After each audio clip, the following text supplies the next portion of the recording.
All right. Well, okay. We are happy to feature our guest, Michael Bennett. He is with Actum. He is the strategy and growth lead over there. And today's topic, we're going to be talking about accountability.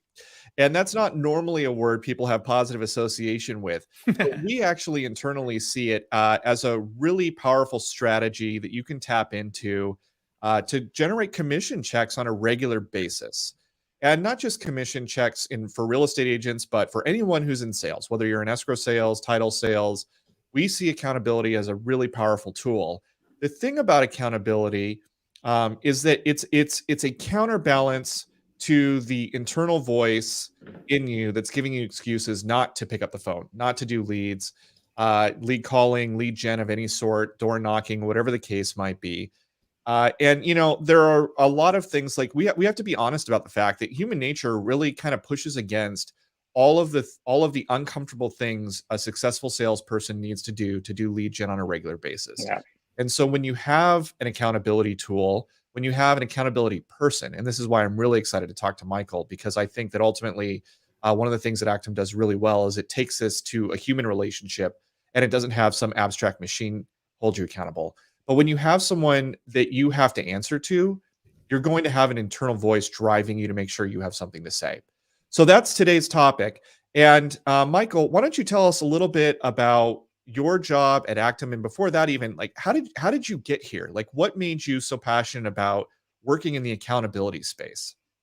Yeah, well, thank you so much for having me on. Happy Friday to everyone.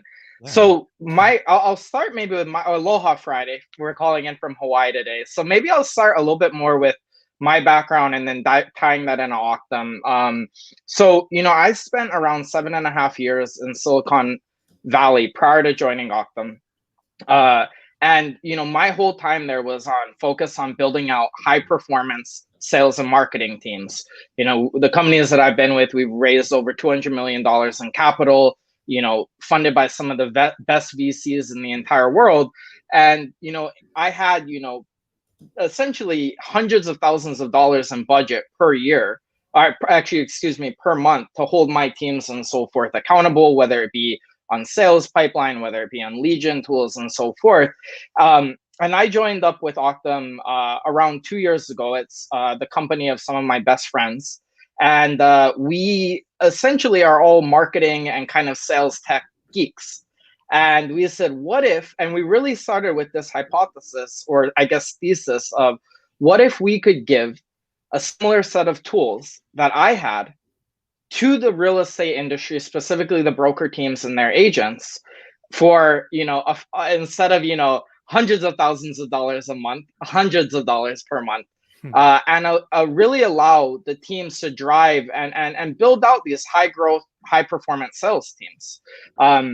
And so that's what we really do at Octum. We're really focused. Our North Star as a metric is driving conversion, right, for the broker teams that we work with. But within that, how do you actually get to that conversion rate? So many times I hear people say, well, our conversion rate is bad, or we need to blow up everything, or fire all the agents, or these crazy things. And I'll start with just saying, like, well, are your agents following up? No, my agents never follow up. Well, okay, what are you doing to coach them? How are you measuring and tracking that, and so forth?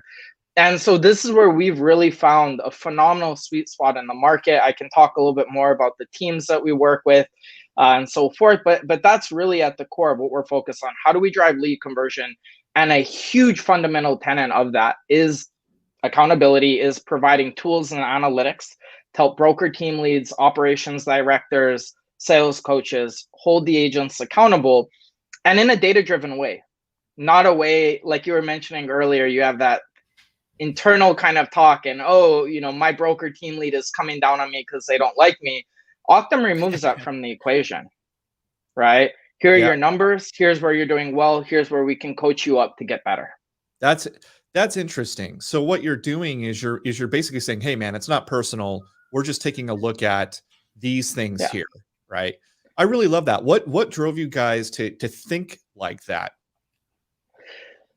Um, that's a really good question. So I think part of it is just when I've looked, and I study and friends with some of the best entrepreneurs throughout the world and so forth, especially, in Silicon Valley, kind of in the traditional technology and software as a service space. All of these companies, whether it be their sales teams or their product development teams or even their engineering teams, are data driven teams, right? Now, of course, they're charismatic people. Of course, they're world class at sales and everything else. But really, the core fundamental thing holding these teams together is that they are data driven. I think there's this misconception that you either have to be data driven and just not very colorful as a team, so to speak, or you have to be charismatic but your wheels are falling off as the business is getting growing. And you actually, to become truly world class, yeah, you need a phenomenal culture, yeah, you need to have, I think, a phenomenal vision of what you're doing and great agents, but you actually need to have a data driven approach to getting better. You need to understand your pipeline. You need to understand which agents need coaching in certain areas and so forth. And so that's kind of how we converge and built the product, which is really has three pieces to it: understanding your team performance, coaching up the individual agents, and then managing lead pipeline. All right. Well, I think that actually gives us a really great place to kind of dive in. So you said, let's start with understanding team performance. So that's a big idea. What does that look like in your opinion? Yeah, so and let me know. I can pull up the screen here and even show an example, but I'll maybe start by just talking through.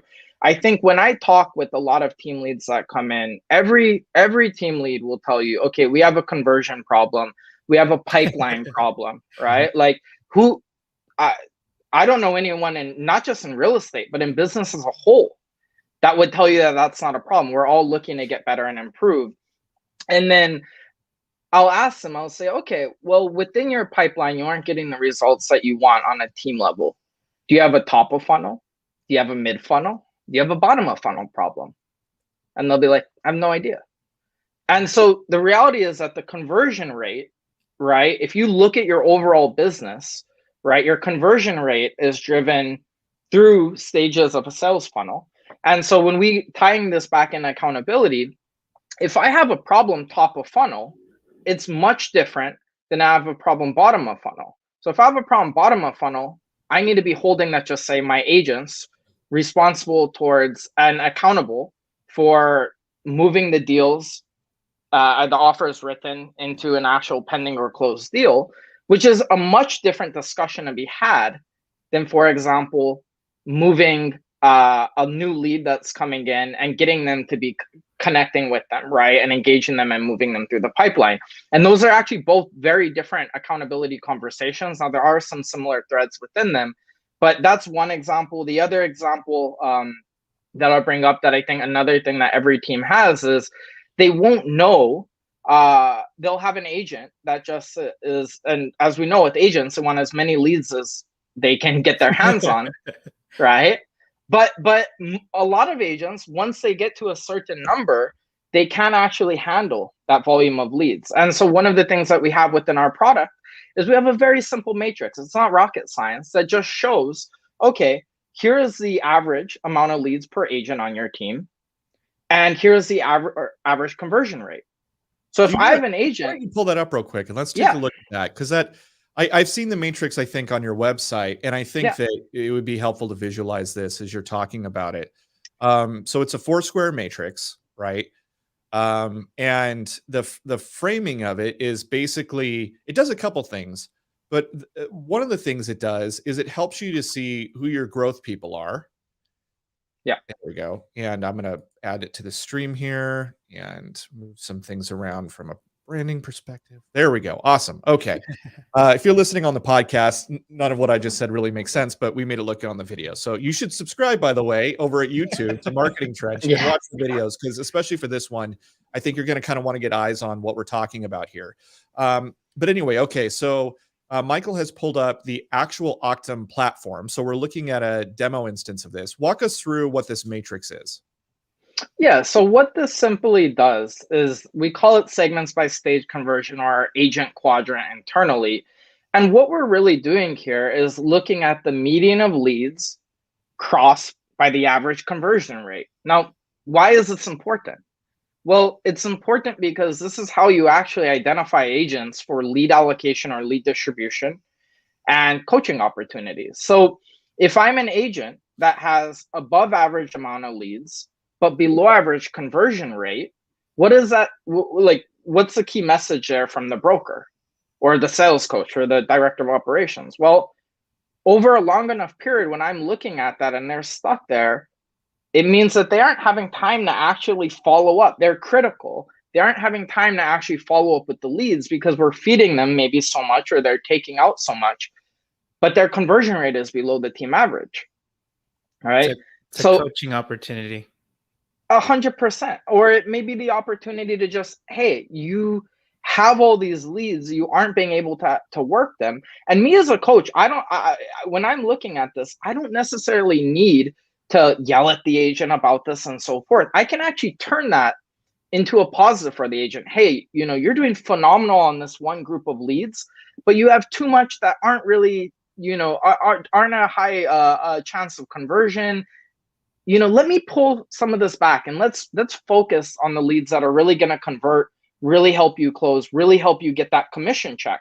This is a big thing tying into the, just the theme of the pod of this pod today is, a lot of agents end up chasing hundreds of leads instead of focusing on those 10 leads that actually are going to result in a deal and a sale that are going to be that check for them at the end of the month, end of the quarter, and so forth. And so a quadrant like this, I mean, again, like it's not rocket science, but it gives you just a very simple data-driven way to kind of look at your team and start to say which agents need coaching, who needs more leads, what I like to call my whiskey and wine agents, my top performers. These are the people that you send a bottle of, or in Ricardo's case, a nice bottle of tequila that you send that to. And similar to like this pipeline funnel, right? This stuff is not rocket science, but if I can show you where the biggest areas of choke points are within your sales funnel, right? You can then start as a business owner or a director of operations. Again, these are kind of the profiles that will use us. I can start to pull the lever and say, okay, we're having a problem. We saw this with the team in Florida. They were having a problem. Their hot to pending and close was dipping, right? Now, that's not a case of the agents doubling the amount of phone calls. That's a case of going and looking at their offers and maybe pulling out some contingencies, given how hot the Florida market is, to start to drive that overall business conversion rate up. So I'm sorry for going on a little bit of a tangent there, but the goal here is really introduce just a data-driven, performance-focused model of analytics to the team, specifically around pipeline and around agent performance.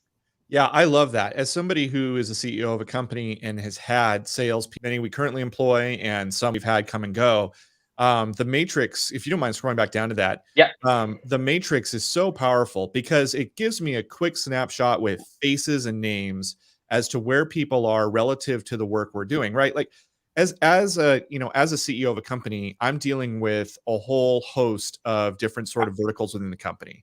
I've got HR, I've got sales, I've got escrow processing, right? I've got I could go on. Budgeting. Yeah. There's a lot going on, right? The point is that, I don't always have my eyes on exactly what's happening on the sales side at any given moment. This makes it incredibly low lift. Yeah. I mean, if I could just zoom into something like this and just see, okay, so I've got Lisa in this example. I got Lisa hanging out in the critical space where she's converting at a pretty low percentage. But I've got, Claudia up there, and when I give her a lead, it converts, right? Then my conversation with Claudia and my conversation with Lisa can look very, very different. And, exactly. Having had these conversations in the past, brokers and coaches, I sympathize with you because I know how these conversations go, right? It's like, hey, Dustin, yeah. If this is Lisa, hey, Dustin, yeah, I am so excited. I just went to this open house and got so many business cards, and I just struck up these amazing relationships. And the business is coming, it's coming, But the thing is, Dustin, is, I've noticed that Claudia seems to be getting all of the leads that come into Lighthouse, and I don't really seem to be getting any. Yeah. And I just really feel like you have favoritism here. And, where I would maybe in the past, without a tool like this, abstractly know that we do give Claudia, leads, but we don't give Lisa that many leads. And maybe I'm not quite sure why, or maybe I just have this sort of anecdotal sense of like, well, Claudia does convert. Here I can say, well, Lisa, it's funny that you bring that up. I noticed that you're only converting on about 1.8% of the leads that we send to you. Claudia's converting on 5x that. So you tell me, like, why wouldn't I, as the CEO of this company, continue to give Claudia more leads when I know that she's going to convert and bring in 5 times more deals on the same number of leads than you? Right. Yeah. And by the way, that's a bit of my leadership style, is I do put it back in people's camp and make them sort of defend, what they're doing, and think through the business logic. I want them to take an ownership mentality at the company. And so just having that, that data right there, easily surfaced. And also, by the way, I've noticed, and I don't know, Michael, you tell me, or Ricardo even, what do you guys tell me if this is different than your experience? My experience is that the squeakiest wheels, the ones who are the most likely to touch base with me, are rarely the ones who are doing the most, like, successfully, right? It's normally the people who are operating very quietly in the background who are just killing it. And so, heads down, baby. the heads down people. But as the CEO, I'm always thinking about whatever, it's tempting to always think about the latest story that I heard and have that be my internal narrative. And so being able to say, oh, I never hear from Claudia, but dang, she's rocking it. It really makes me intentional to reach out to Claudia and say, Claudia, just so you know, you're just killing it right now. And I am so proud of you. Keep up the great work. Right. Yeah. And vice versa. So, as in, like, I read, Lisa squeaks the wheel. I'm like, maybe you shouldn't be updating me so much as you should be calling the people I'm sending to you. Like, I'm glad that you're keeping me in the loop, but, so anyway, you just got me riffing, because this just nerd on this stuff. I love it. Well, and one thing I want to point out is, even within this, I think, like, Lisa may not even be, and just, I want to, be respectful to the agents and critical at times when I'm like, hey, maybe it's like, maybe Lisa is, or Terry is doing fine. But the problem is that, like, we've had teams, right, where the problem was that the ISAs were feeding in too many leads to this agent, right? And again, the agents don't want to say no. So I could, I can look at this, and using Follow Up Boss, shout out Follow Up Boss, their phenomenal pawn tool, right? I can just say, hey, Lisa, we're going to take all of those leads that aren't, go sit with her in the one-on-one. Everything that you don't feel is going to close, I'm going to throw them back in a pond, let the ISA work them.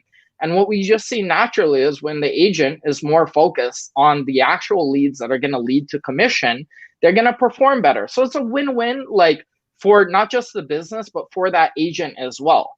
And then if the agent has, isn't performing or gets mad about that, then, like, you'll see the data, and we can come back and look at that and show them next month that, hey, you still aren't performing against or reaching the kind of results that you want. And that's when I think you really escalate that conversation with the agent. How do you have the conversation with somebody so that it doesn't feel like they're being punished? Oh, no, I have a good. So you start it with the phrase, don't suck. You need to stop sucking. I know I took words right out of your mouth, Michael, but I just thought I'd jump in there. Yeah. Well, one of the things that I've just seen, and would love to hear your folks' feedback as well, is that, I mean, this is from both my career managing people, and then also what I've seen some of the very great team leads. We just had on Samantha Boyd of Robert Slack. Robert Slack is one of our kind of mega team customers, and Samantha is really just phenomenal at sitting down, and she cares about the people, right? They know that she cares about them, but when it comes to performance, they're just looking at data. They're looking at results, right? Yeah, they're looking at the attitude and the other stuff, but really, in real estate, it's a lot about, one, like it managing any other person, it's about understanding that they, like, okay, what is this agent trying to get to, right? What are their goals? Letting them know that, you're there to help them get there. And then just looking at the results. So we have this beautiful, like, one-on-one scorecard that we actually put together. And I don't want to get too deep into the, just showing off product, but I think this is actually really important, is a lot of team leads would go into one-on-ones prior. And there's 2 types of feedback that they would get. One is, I'm doing totally great. Like, I'm crushing it. And the other is that you're not giving me enough leads. The leads that you're giving me suck. We've all seen these type of conversations. So we just give our team leads or sales coaches a dashboard, right? And you can come in here and you can see that, hey, you're telling me you aren't getting enough leads, but you're only calling 13 out of the 29 new leads. So it's not about me getting on that agent as a coach. It's about me pulling up this data and then looking for opportunities to coach the agent up. Oh, you're having a hard time logging calls? Well, we're going to buy you follow-up boss styler, so you never have to log anything ever again, right? As an example. Oh, you're running into really hard time closing pipeline, moving it from hot to pending and close. We're going to focus our coaching on the net over the next month or two on getting you good there, right? So it takes out that bias that I think that we all have when we're coaching that just exists, right? The bias of, a lot of times they'll see an agent making all the calls, right? And they'll think that agent's doing great, but then that agent isn't getting results down funnel. And now you just have a very easy way to hold the agents accountable and get them focused on these leads that are down funnel, because those are the ones that are going to have the commission checks. Again, going back to the topic of the theme, really coaching them on moving stuff through the funnel. Yeah, well, and I love that too, because it is so thoughtful and intentional as to where the coaching needs to happen. So now if I take my CEO hat off and I put on the hat of somebody who's working for me, right? If they show up and all we ever talk about is this sort of generic, like, hey, here's how you close an escrow deal. And I'm like, yeah, I get the big picture, but I'm really struggling over here with, going from, in our case, we have pre-escrow into escrow, right? And it's like, those are steps 2 and 3. I'm really struggling once somebody commits the pre-escrow, actually getting it into escrow. And so then we can dive into that and I can feel heard, right? Because now it's like, okay, I understand the big picture, but it's like this one part and I'm not figuring it out. And we're having a meaningful, productive conversation. I'm gonna sorry about that. No, you're fine. And so I feel like being heard is such an important part of coaching, from now putting my CEO hat on, it's hard for me to know exactly how to make people feel heard unless I have this level of insight. And we use Follow Up Boss. It's a great tool. But you do have to kind of click around a little bit to be able to I guess, aggregate. I was going to say, to extrapolate that data and make sense of it. Yeah. So talk to us. You had said there's basically 3 things you guys are focused on. We covered the first one. The second one, do you remember what it was? Yeah, so actually we kind of covered the 1 and the 2, right? So that first screen that I showed you. Yeah. Oh, go ahead. Oh, sorry, I cut out. What were the 3, just to recap? Yeah, so the 3 are team performance, right? Generating insights on what's happening as a team, choke points in the sales funnel, agents that aren't having the production that we would want to see, even all the way into looking at the individual agents' pipelines and figuring out where the choke points are for them. The second part of that is translating those insights into actually coaching opportunities in that one-on-one, which is that one-on-one scorecard. And we have a notes section within that too. So our best team leads leave their notes, right? Within we have a notes section. It's like a running document within Optum that they leave notes. And so when I'm going on my next one-on-one with them, I'm saying, this is what we talked about last week. This is what you said you were going to do. You said you were going to call each lead one time.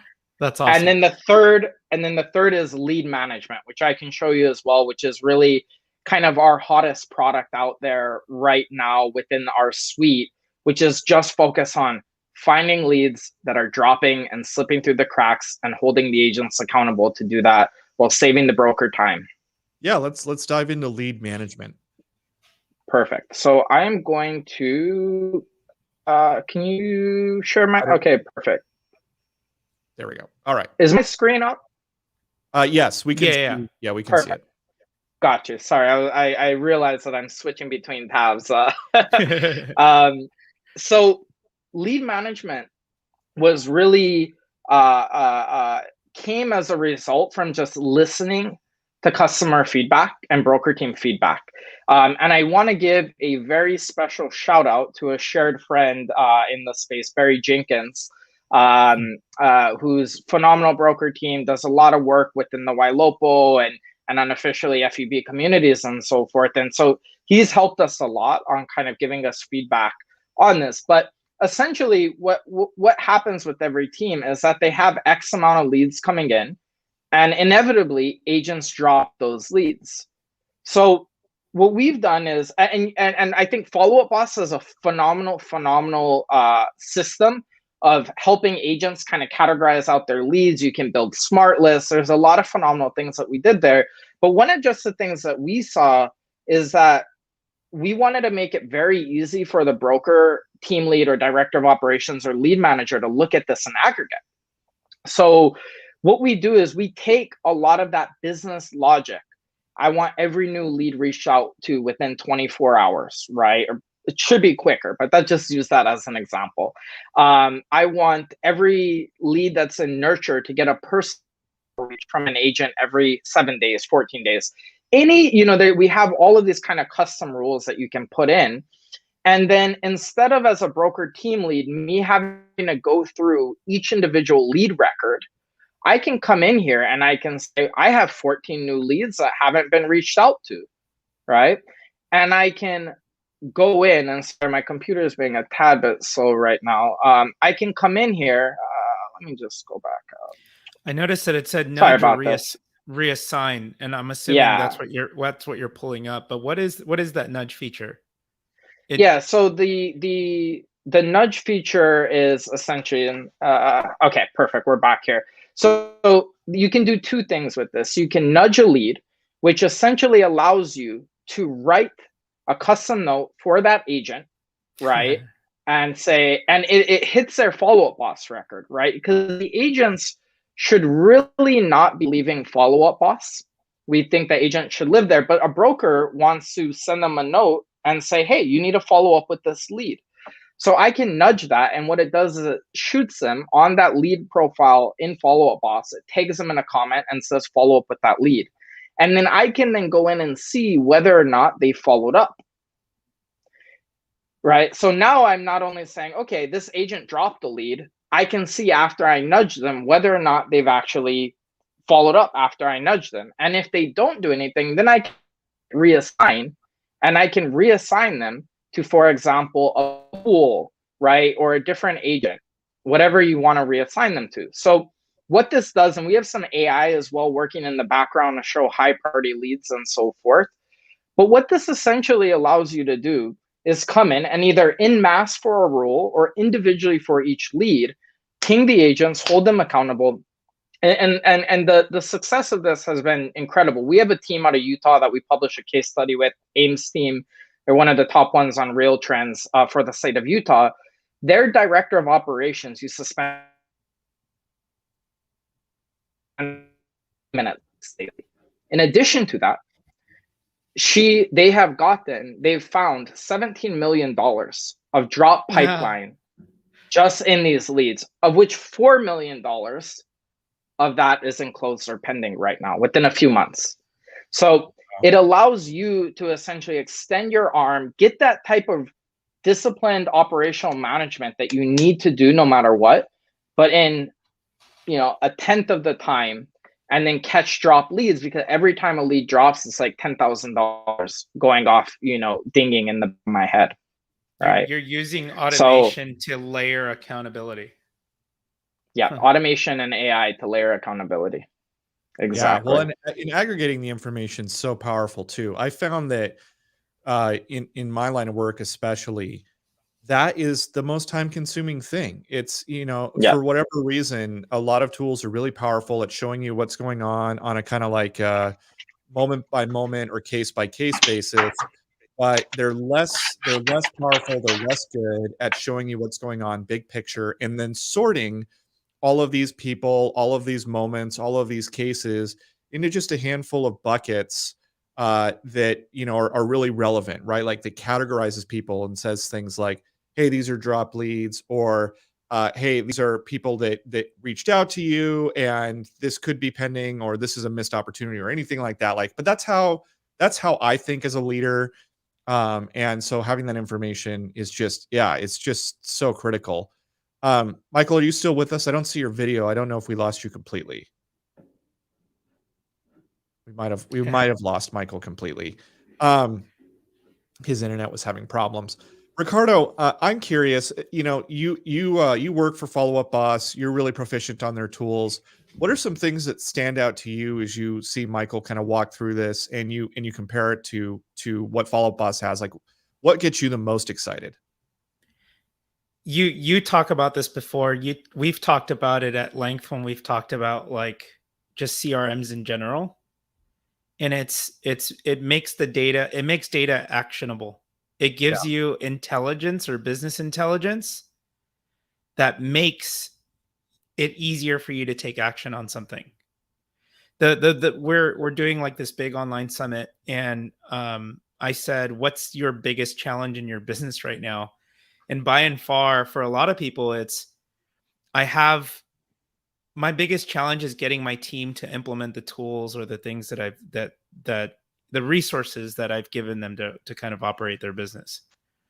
Or my biggest challenge is, I guess it's the same thing. It's getting them to take action, right? Like, how do I hold my team accountable to doing these things? I feel like this makes it so low lift to have those conversations and again, be able to point at something and say, well, look, it's not the leads aren't the problem. You're only contacting 13 out of 29. Or even be able to layer that automation and say, agents say, well, I called all the leads. I did this, I did that. Like, it's easy when you're going by your day, and especially as an agent, you're out in the field all the time. Yep. You forget to follow up with this person. You forget to follow up with that person. Like, that part's easy. It's easy to forget to follow up. It's that automation that I think is pretty awesome, because the automation says, or you could have it say, reach out to anybody that you haven't, contacted in 5 days, or reach out to any new leads where it's extended 24 hours. You can do that without punishing the agent and simply nudge them and say, hey, don't forget to follow up with this person. I think that in and of itself is pretty powerful. Sorry about that, guys. My team sent out a new podcast rig, and it just is overheating and eating everything up. So we needed Ricardo to talk more. To the audience, they're like, we can't have this mug running for the full 30. That's all right. No, we were awesome. talking about the things that really have jumped out so far and what we've been talking about to us. I'll say, and I think I brought this up already, but Michael, you don't know this unless you listen to the show, but I actually have been building a CRM internally for Lighthouse, and we deployed early versions of it. And one of the reasons we built our own custom CRM for a while before, also working with Follow Up Boss, is because I just felt like so many CRMs, so many tools are built to have machines keep people accountable. And it's not a good way to do it. Or alternatively, to have machines do all the work of like building relationships, which is even weirder, right? It's like, you think about something as innocent as a drip campaign, and there are definitely places for drip campaigns, but I feel like we become over dependent on them to the point where we think, I can go meet somebody at a random mixer. I can input their information into my drip campaign. My drip campaign is going to have this whole relationship building experience with them. And then I'm going to get a commission check on the other end. Money's going to fall from the sky. Yeah. That's how it's positioned to us, right? It's like machines doing human work. And what I love about Octum is that you guys recognize that it's humans talking to humans that has the most efficacy. It's humans talking to humans where you have real accountability, right? Because if a machine blips and says error, it's like, oh, screw your error, right? This is the Microsoft Windows experience. Bing, heck, who cares, right? But when you're sitting face to face with your executive, and your executive is empowered with decisions, and they really want to focus on the things that they think are going to make you better, it's just very difficult to blow it off. And if you choose to blow it off, if you choose to not care about that human interaction, then really you're sending a signal that probably you just don't want to be there anyway. And so I love that you guys, what you're doing is you're not trying to replace the human to human accountability mechanism, you're trying to make it more powerful, more efficient, and more helpful. Yeah. Yeah, and I know I talked a little bit about the thesis of kind of what we're trying to do for the broker team. So when we look at the market landscape, part of me stepping into the business, I took a lot of time to evaluate whether this is where I wanted to be working in residential real estate. And our whole take is that this is the most important decision of a person's life, right? Financially, for the average person, right? And so when you have these high ticket sales items, right, you want that trusted advisor, right? That person who's going to know the neighborhood, that person that will connect you and help you through a complicated transaction and so forth. That person will guide you. And we really have an obligation and a duty, I think, as technologists within the space, whether it be Follow Up Boss, whether it be Octum, whether it be the other people, to empower these phenomenal agents and so forth and phenomenal broker teams to become almost like superhumans. I mean, we say that internally, and it's a little bit, of hyperbole, but, the automation, we aren't replacing the agent. We aren't trying to automate their life away. We aren't trying to automate the broker team away. We're trying to give them technology that makes them powerful and that ultimately delivers a better end experience for the buyer. Okay, so I'm curious now. Yeah. In the real estate industry right now, it's easy to feel like a successful sales team leader. Yeah. Because selling homes is a little bit like shooting fish in a barrel, right? I mean, the market is so hot, properties are moving so fast, and your top producers are probably having their best year ever. And if you're the guy who's the broker or you're their coach, you're probably like, all right, I'm pretty good at this, right? But I'm curious to know, when you bring your product or you bring your thesis, like the project you're on, even beyond the technology and the tool you've built, when you bring that to coaches, what are they the most surprised by, or what seems to get them the most excited? Or like, maybe the best way to ask this is, like, what seems to be the unlock that makes them realize that something like this fits into their world? Yeah. A couple things. So one is we literally turn on, you say you want to work with us, and we turn on the software, and then we always, I say, 3 to 5 days, because people's data is obviously very bad, and we actually do a data cleanup and analysis for them. But we have direct APIs, one-on-one integrations with Follow Up Boss, because Dan and Ricardo and team have been so smart to build an open platform, which no one had ever done prior to Dan doing that in real estate. So one is we turn on right away. Two is they start, I think, at least in the majority of cases, one of the most beautiful things that I see is when they're looking at that quadrant, for example, right? Or they're looking at that agent activity. A lot of times they know that is happening within their head, but they don't have the data in front of them. They don't have the validation. Right? So that's a huge, I think, a huge turning point is when I, as a coach, and when I'm saying coach, I'm using that to even mean team lead, anyone that's coaching up an agent, for example. When I have that and it's just in front of me and it's showing me exactly what's happening, it allows me to actually have a coaching conversation without needing to run manual spreadsheets, right? With the data that's in there in Follow Up Boss in a simple and easy to understand format. And obviously there's some insights that are going to be different than what they think, but generally speaking, right, it's confirming, it's providing them the ability to go do data-driven coaching. So when they see that, that's huge, right? I think those two things are speed of getting it up and running, and then two is just having these insights that are pre-configured in front of them that they oftentimes already know, but now that they can take and sit in front of an agent and show them, hey, here's what's happening. Those are the things. And I won't go too much into the future, but when I think about what we're building in the future, I think that's really the most exciting. Some of the most exciting things are coming up on the roadmap, and that's where it gets really interesting for the broker team leads, the coaches, and so forth, because the power of data science and AI, once we start really applying that, we have it today, but it's, we have a whole team dedicated to building out algorithms. And that's where I think things are going to, we'll go from being something that's a phenomenal tool to have to something that no one is going to be able to live without. So what do you think people get wrong about accountability? I think that there is uh there's a lot. It depends on the person. Yeah, so But I'll looking at tell the you, coaches and brokers, like, you yeah, probably talk to a lot of them. What do you think they get wrong about their idea of accountability or what accountability is for? I think that they forget that at the end of the day, you're dealing with another kind of human there.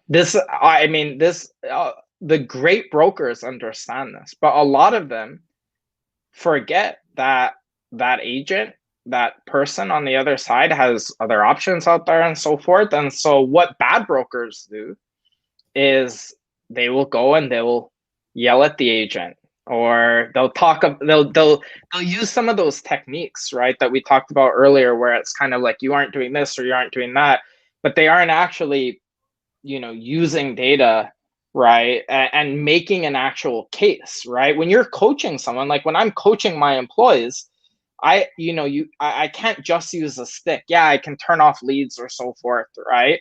But what I actually want to do is, I think the great team leaders that we see do, and where the bad ones get it wrong, is they actually aren't using accountability. Is not just, hey, you're doing this wrong. Accountability also includes, hey, here is where you can actually become truly great. Hmm.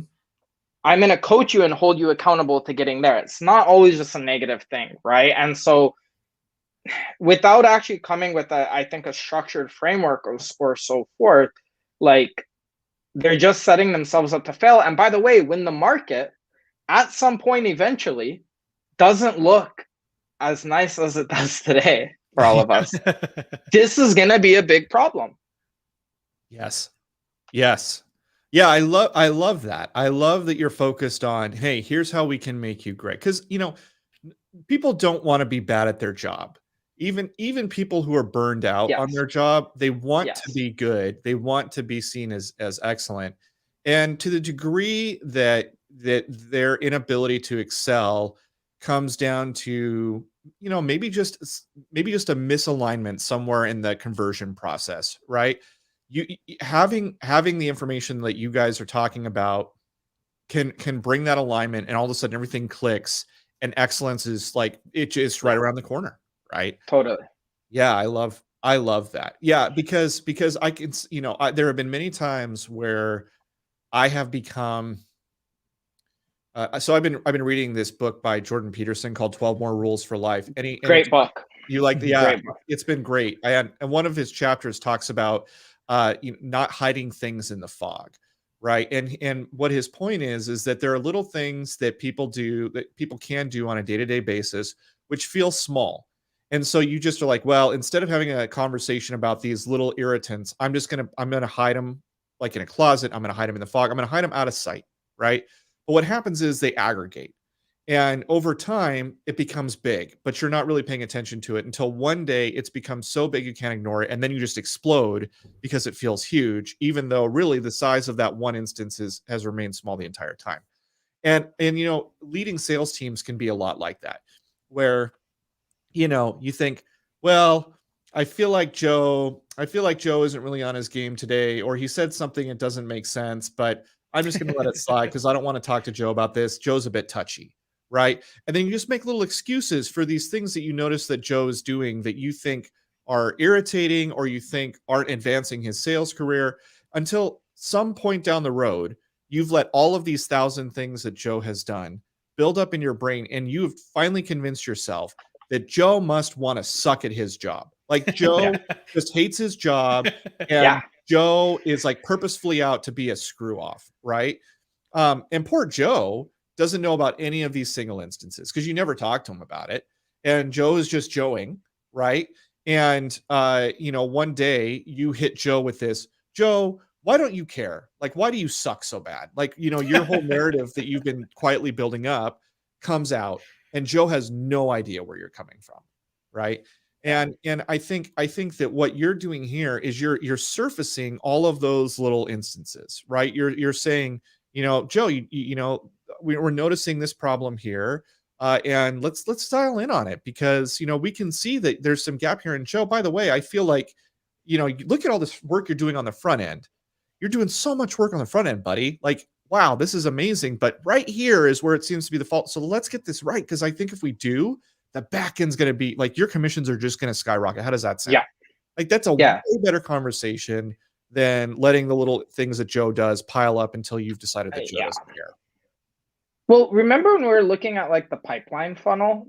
Like, this is one of the easiest conversations to have, is if an agent isn't getting leads over from new leads and connecting with them and getting that lead engaged, right? You can actually just measure that pipeline drop off. And what we do with our teams, we actually do this in our one-on-one coaching, is we'll look at these for individual agents. So you can go have a conversation with your agent and say, listen, if we can get you to call 2 more times, right, per lead or something, that's going to increase your conversion rate. We can actually estimate this. These things are not hard to do.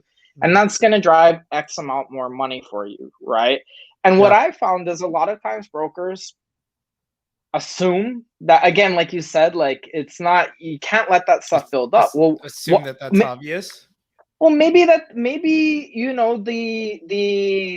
maybe it's a new lead source, for example. You put in a new lead source as a broker and you didn't properly train the agents up on scripting and so forth for this lead source. So maybe even you made a bad decision on that lead source. So the agent calls and he has someone, I won't cuss on your podcast, but tells him to F off. Yeah. Right. And maybe this is a new real estate agent who's only been in this for 3 months. Right.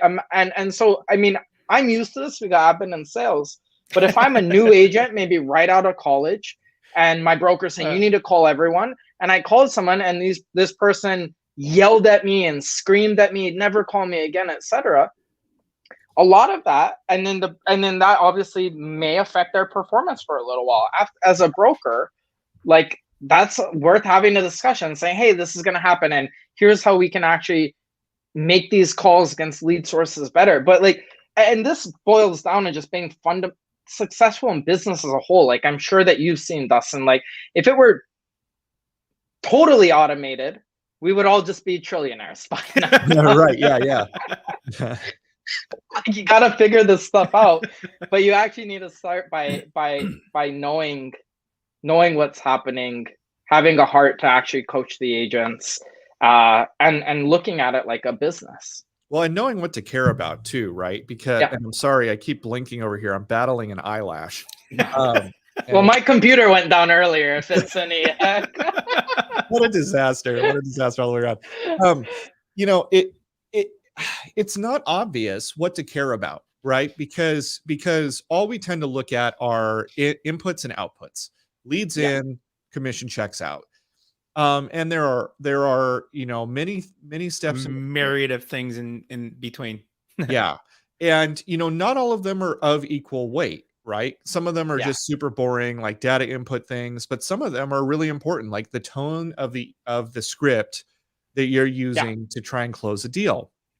And what I love is that you guys are looking at inputs and outputs, but it's clear to me you've put a lot of thought into also what a good coach or what a good broker or what a good CEO of an escrow company should care about, right? You probably are working with too many of us, but we have the same problems. And when you're busy as a leader, you're overwhelmed, or you don't even have to be overwhelmed, but like your brain is, a good leader's brain is in the future.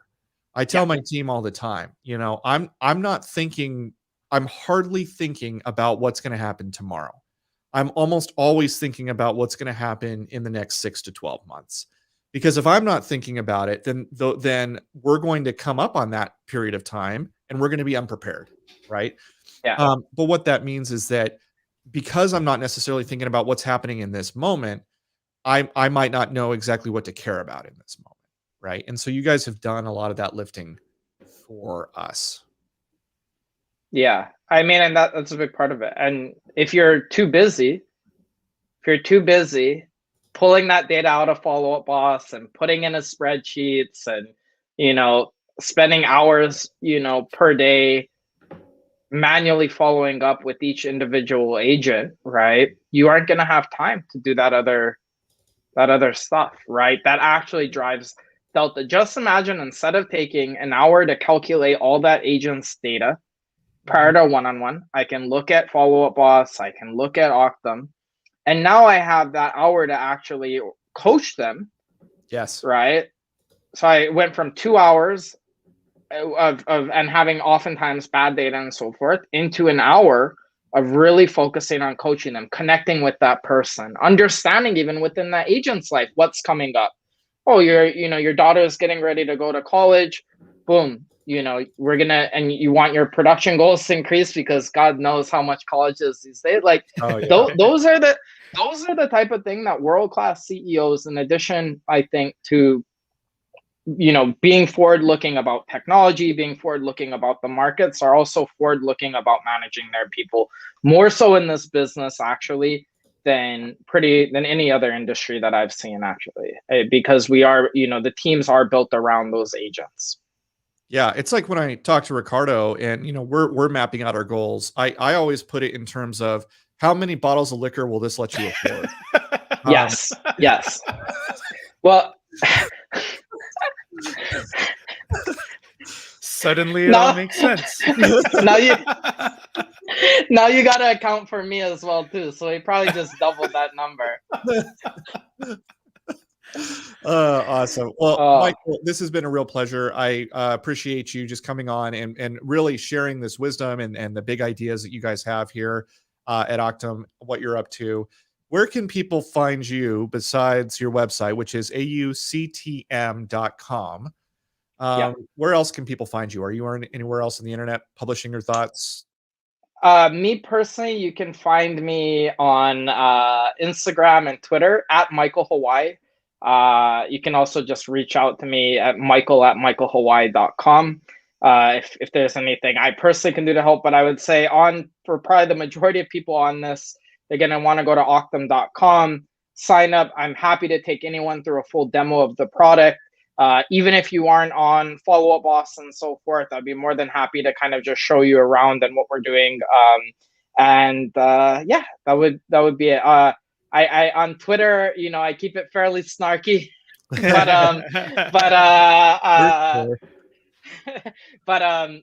yeah, would love to connect with everyone. I just want to give a hat tip to both of you. Ricardo, so happy that FUB Follow-Up Boss has you on board. You're doing phenomenal work there.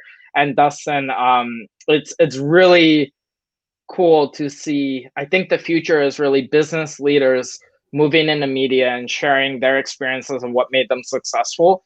And that has, I think, a huge impact on the future successes of others. So thank you for doing that. It's really, really appreciated from someone young like myself. Not saying that you're old, but someone that wants to kind of follow in the footsteps of individuals like yourself. It means a lot that you do it. So thank you. Yeah, no, it's my pleasure. I really appreciate you saying that. And along those lines, somebody who is always sharing his wisdom, or whatever he wants to call it, is Ricardo. I love digging on him, but he's occasionally. No, I mean his stuff is so good. The scripts he comes out with, the automations he promotes. And so if you want to follow Ricardo, you can find him over at ricardobueno.com. He has a newsletter you can sign up for. He has a podcast in addition to this one that you can listen to.